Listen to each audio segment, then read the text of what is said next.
It started as an ordinary evening in the suburbs of Ashfield, the kind of small town that people forget to put on maps. The streets wound in quiet, familiar loops, lined with houses that looked more or less the same. Lawn sprinklers ticked in unison. Porch lights blinked to life as the sun sank behind the distant trees, the air thick with the scent of grass clippings and lingering barbecue smoke. Thomas Reynolds, 9 years old and mildly afraid of the dark, stood by his bedroom window with a lump in his throat and a fidget in his fingers. His room was on the second floor, and from the narrow window just above his desk, he could see most of the street below and a good swath of sky above. Usually, he liked to press his forehead to the glass and watch the world go dim. It was a ritual he didn't fully understand, just something he did each night before brushing his teeth and climbing under the covers. But tonight was different. Tonight, his gaze went upward and stuck there. The moon looked wrong. At first, he couldn't say why. It was just off. He squinted, nose touching the cold glass. A trick of the atmosphere, maybe. But that didn't make sense. It wasn't cloudy, no haze, no fog. The sky was as clear as he'd ever seen it, a deep velvet bowl scattered with stars. And then there was the moon, bigger, too big, uncomfortably so. He leaned closer until his breath fogged the window pane. The moon hovered just above the tree line, swollen and low. He didn't know the word for it. Supermoon, maybe? But this was more than that. It looked swollen, like it had been pulled closer to Earth by invisible strings. And there was something else, something worse. Thomas felt it before he saw it. A tug in the pit of his stomach, a rising awareness like the one he got when he knew someone was staring at him in class. It was that feeling, only amplified, crawling up his back like cold fingers. The moon was watching him. He blinked hard, rubbed his eyes, and looked again. Of course, it was still just the moon, round, bright, pale. But the longer he stared, the more it seemed wrong. The shadows on its surface didn't look like craters tonight. They weren't in the right places. They shifted just slightly every time he looked away. He didn't tell anyone. His mother wouldn't care. She was busy in the living room, wine glass in hand, eyes on some reality show that made her laugh too loudly. His father had been gone for years, and his stepfather, Mitch, didn't like being interrupted, especially not by Thomas, and especially not for something that sounds made up. So he kept it to himself. That night, as the town slipped into its usual quiet and the lights in neighboring houses blinked out one by one, Thomas lay awake in bed. The blinds were closed, but moonlight still leaked around the edges, casting strange shapes on his ceiling. He pulled the blanket up to his chin and tried to ignore it. He told himself it was just a big moon. That was all. He wasn't afraid, but he didn't sleep. And when he finally did, it was shallow and full of strange dreams. He couldn't remember them clearly the next morning, only fragments. The feeling of something looming just outside his window, the sensation of drifting weightlessly into the sky, and the whisper of voices, not quite words, like wind over ice. The next night, it was worse. He didn't plan to look. He tried to avoid the window entirely, but curiosity is a stubborn thing, especially in a child.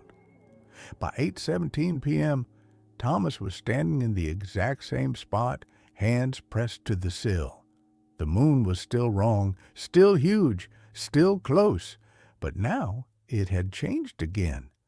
The shadows were different. They formed shapes he hadn't noticed before, not craters or mountains, Not really. The kind of shapes the mind tries to reject before they fully form.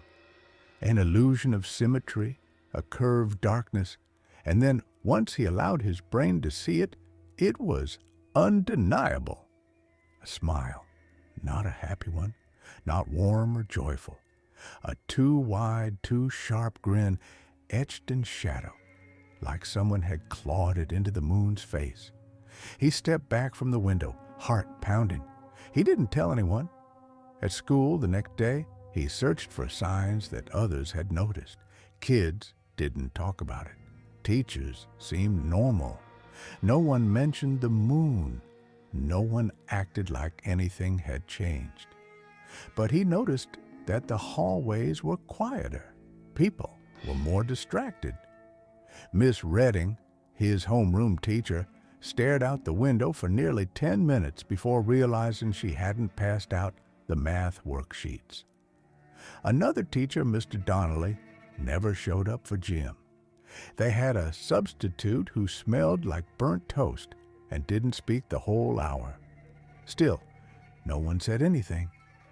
At recess, Thomas finally worked up the courage to ask Mia Carter, the only girl in class who had once said she believed in ghosts. She was digging in the gravel under the swing set, collecting smooth stones, and didn't look up when he asked her, "Did the moon look weird last night?" She froze, not visibly, but just enough that Thomas noticed. Then she shrugged, stood up, and walked away. That night, he didn't look at the moon. He kept his blinds shut tight, wore his thickest pajamas, and buried his head under 2 pillows. He didn't look, but he could still feel it. The light still seeped in, somehow, thicker, denser. It pooled under the door, silver and cold, and made his nightlight flicker. And the dreams came again. Worse this time, he dreamed of being pulled from his bed by invisible strings upward, out the window, into the sky. He saw his town below, shrinking, flickering. Then the moon loomed before him, and it wasn't a moon anymore. It was a face, massive and grinning. Its eyes were hollow pits, and its teeth were not teeth, but shards of bone. It whispered again. This time, he heard the words, "Almost ready." He woke up screaming. His mother didn't come. He went to the bathroom and vomited. His hands were shaking so badly he couldn't turn the tap for a full minute. When he looked at his reflection, his eyes were bloodshot and rimmed with gray. The moon was doing something to him, to all of them. On the 4th night, the moon smiled wider. This time, even adults seemed to notice something was wrong, not in words, but in behavior. The town grew quieter. Streets emptied earlier. Stores closed before sunset.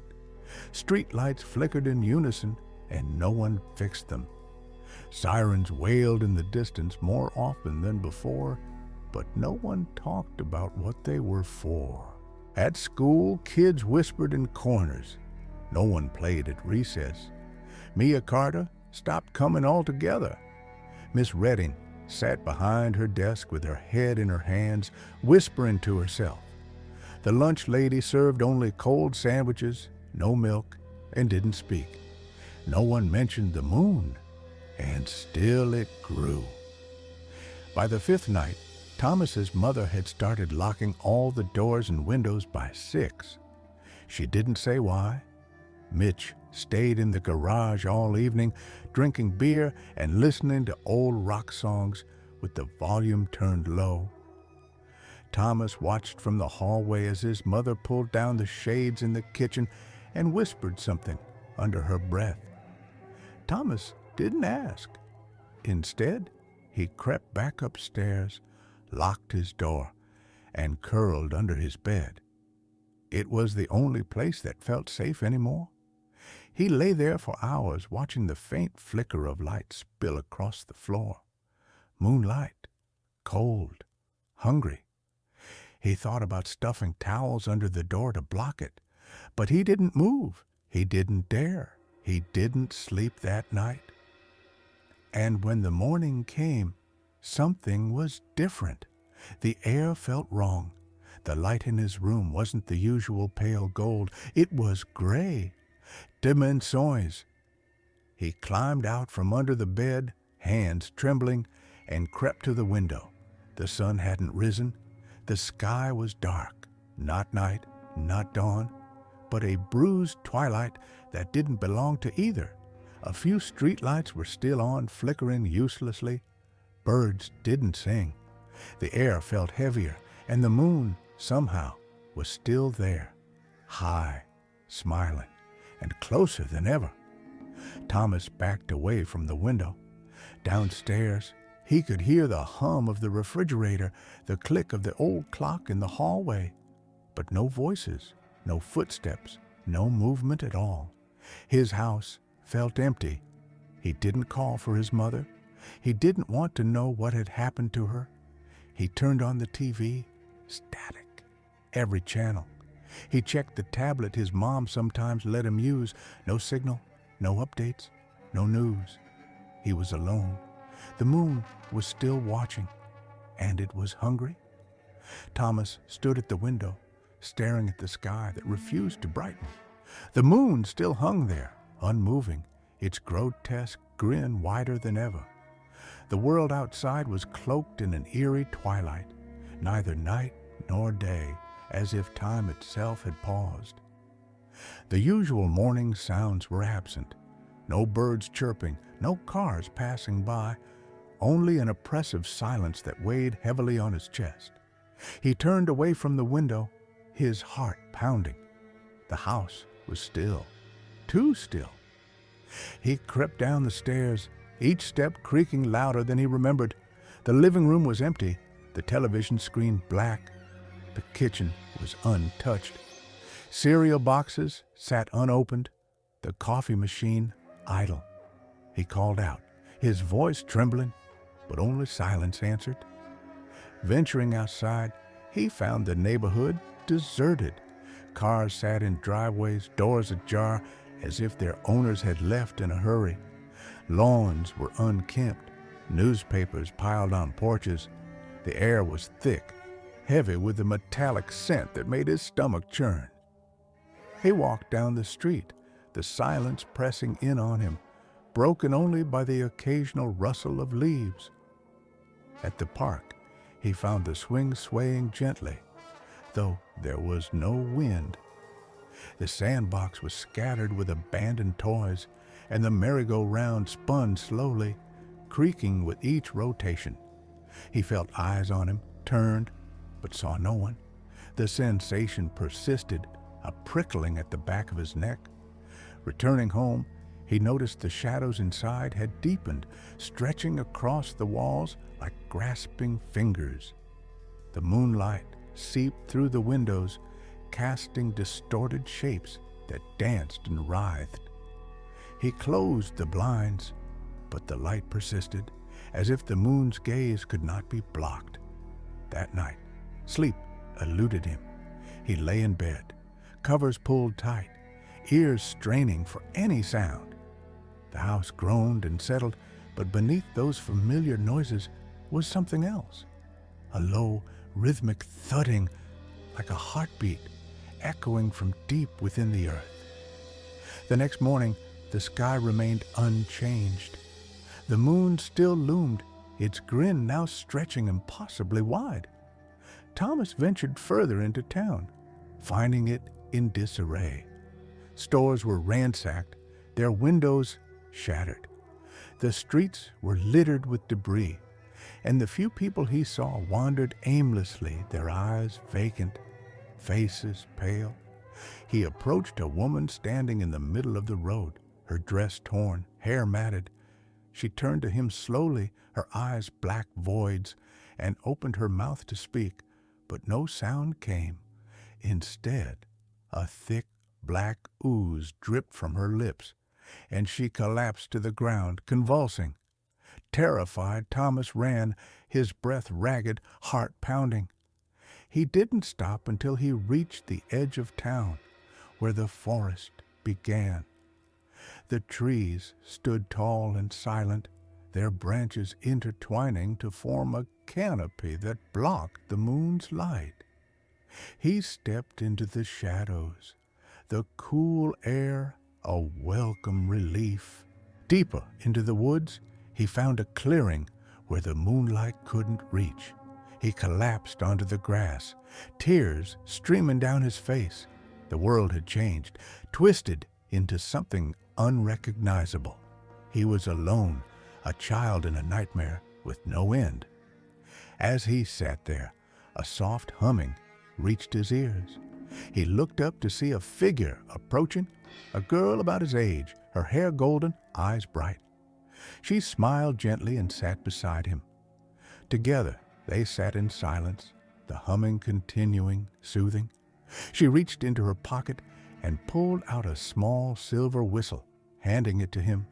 He looked at her, confused, but she nodded encouragingly. He brought it to his lips and blew. The sound was high and clear, piercing the silence. Suddenly, the ground trembled, and the trees around them shuddered. From the shadows emerged creatures, tall, slender beings with elongated limbs and featureless faces. They surrounded the clearing, their presence both terrifying and comforting. The girl stood, taking his hand, and led him toward the center of the circle. The creatures parted, allowing them through. In the center stood a pedestal upon which sat a glowing orb. She gestured for him to touch it. As his fingers brushed the surface, a surge of energy coursed through him. Images flashed before his eyes, memories of the town before the darkness, of laughter and light. He saw the moon, its smile fading, replaced by a look of sorrow. The creatures began to chant, their voices melding into a harmonious melody. The orb pulsed with light, growing brighter until it enveloped them. Thomas felt weightless, his fears melting away. When the light faded, he found himself back in his room. The sun shone through the window, birds chirped outside.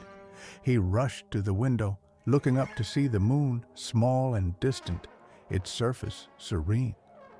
Downstairs, his mother was making breakfast, humming a familiar tune. She smiled as he entered, ruffling his hair. The television played the morning news, the anchor discussing mundane events. Everything was normal, but Thomas knew better. He kept the whistle close, a reminder of the darkness that once was, and the light that had returned. And every night, before bed, he looked up at the moon, watching, waiting, because he knew that smiles could hide many things. Time passed. The world spun on, or at least it seemed to. Days came and went, each one perfectly ordinary. Birds returned to their trees. The morning sun painted the skies golden. The scent of fresh-cut grass once again drifted over suburban fences. In Ashfield, life resumed its rhythm with mechanical precision, and not a single soul spoke of what had happened, not even Thomas. At first, he thought it had all been a dream, a child's nightmare conjured up by an overactive mind. But that was a lie he could only hold on to for so long, because every time he passed a mirror, he saw a flicker of something behind his eyes, a trace of memory that had not faded. The forest, the girl, the creatures with stretched limbs and eyeless faces, the glowing orb, the unbearable silence, the smiling moon, and the whistle. It still sat in the back of his drawer, wrapped in a scrap of cloth, untouched but never forgotten. He hadn't dared to blow it again. He wasn't sure what might answer if he did. His mother never mentioned the missing days. She moved with a dreamy, weightless quality now, as though something inside her had been displaced, subtly rearranged. Mitch disappeared the same night the sun came back. His name was never brought up again. His toothbrush remained in the holder for a while until it quietly vanished. Thomas didn't ask questions. School resumed. Teachers returned to their old routines. Miss Redding was replaced by a man who smiled too wide and spoke too softly, as if rehearsing each line from a script written by someone else. Mia Carter came back one morning with her hair neatly brushed and her eyes blank. She never acknowledged Thomas again. One afternoon, Thomas stayed behind after school and wandered to the edge of town. There, just beyond the playground where the trees began, he stopped. Something waited there. He could feel it. The same humming he remembered from that night deep in the woods. Soft, distant, almost inaudible. He stood perfectly still, breath held, and for a moment he felt it again. The pull, something was calling him back. But he turned and walked away. Years passed. He grew older, taller. His voice changed. His dreams didn't. Each night, he still looked up at the sky, watching the moon as it traced its slow arc above the world. It looked normal now, pale, cratered, serene. But sometimes, when the clouds parted just right and the shadows bent at odd angles, he thought he saw it again, the smile. He learned to ignore it until the night everything changed again. It began with a flicker in the sky. He was 17 then, halfway through high school, when the stars began to vanish. First, just one or two, then dozens. Constellations disappeared, erased from the heavens with silent finality. People noticed this time. Telescopes were dusted off. Forums buzzed. Scientists offered explanations. Light pollution, atmospheric anomalies, solar activity, but none of it fit. Then came the dreams. Not just his. Everyone had them. He'd hear them whispering about it in hallways and grocery stores and half-lit diners. Dreams of being watched. Dreams of falling upward. Dreams of mouths too wide and shadows that spoke without sound. Thomas didn't dream anymore. He remembered. The moon began to swell again. Slowly at first, a little larger each night.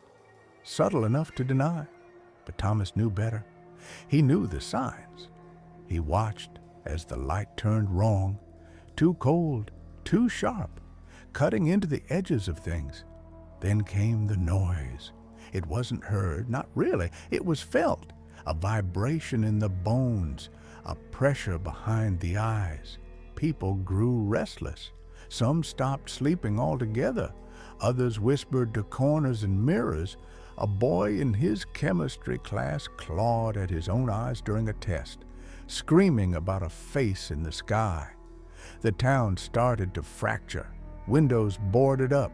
Schools closed. A state of emergency declared, though no one seemed to know by whom. Radio stations began to play static and low humming in place of music. Television screens displayed only the moon, larger now, impossible to ignore, and smiling. One by one, people began to disappear. Some walked into the woods and didn't come back. Others simply vanished overnight, leaving behind cold beds and fading footprints. Thomas tried to stay inside, tried to hold on to routine, but the walls felt thinner now, the ceilings lower, as if the house itself was sinking beneath something vast. He finally unwrapped the whistle on the 10th night. The cloth had grown stiff, yellowed, the silver gleamed beneath it, cool to the touch. His hands trembled as he brought it to its lips. The sound it made was no longer clean and clear. It came out twisted, warped, layered with a second tone, something beneath the pitch, something that resonated deep in his chest. The air around him shifted, the lights flickered, and then they came, not from the woods this time, from the cracks in the walls, from behind mirrors and beneath floorboards. Shapes unfolded into the room, stretching, crawling, slithering. Familiar shapes, eyeless faces, long trembling fingers. Their presence was unbearable and oddly comforting all at once. He stood still as they circled him. The girl was among them. She had not aged. Her eyes were just as bright. Her voice entered his mind without sound. "It has begun again?" he asked, without speaking, what it wanted. Why the moon smiled. What lay behind that grin? She answered with a single word: hunger. The moon was not a celestial body, not really, not just rock and dust and craters. It was a gate, a mask, a maw, a watcher that had been waiting patiently for centuries. Its gaze was ancient, its thoughts unfathomable, and now the veil was thinning. The creatures began to move, spinning around him in a silent ritual. They chanted without sound. They bent light, twisted space. The room faded. The world fell away. He stood in a void, face to face with it, the moon. But it wasn't a moon now. It was open, a mouth, an eye, a wound in the fabric of the sky. And it was smiling. It welcomed him. A tongue of silver and bone flicked outward, touching him, not physically, but through time, memory, thought. He saw everything, all the lives it had devoured, all the worlds it had watched. It had many names, and none. It did not need to move. It simply waited, knowing all things would one day come to it. It had been here before. It would come again. And Thomas had called it. He felt no fear now, only understanding. He looked down at his hands. They were changing, longer, thinner. His skin shimmered like smoke. He had been chosen, not as a victim, not even as a savior, as a herald, a vessel. The moon would smile wider now. It would speak through him. It would whisper into the minds of those still clinging to reality, and their dreams would be windows. He was already forgetting his name. He returned to the world changed. Ashfield was ash. The buildings were husks. The people, those that remained, wandered the streets, blind and muttering, their eyes turned skyward. They saw only light now, white and endless. The sky had split, and from its wound spilled moonlight like blood. He walked among them unseen, not quite flesh, not quite spirit, a shepherd of the end. The whistle lay silent. There was no need for it anymore. At night, he watched children press their faces to windows. He watched their eyes widen, watched the moon grin back, and he knew they would hear the humming soon. They would feel the pull, and some would follow. Just as he had, the sky no longer cycled. The sun did not rise. There was no morning, only a steady, smiling night. But somewhere in the center of the hollow earth, something stirred, something older than even the moon. And it had noticed the smile too. In the endless twilight, beneath a sky that no longer blinked, Thomas stood at the edge of a lake that hadn't been there yesterday. Its waters were still, black, reflective. The stars above had gone. Only the moon remained, and in its reflection he saw not his own face, but its true face.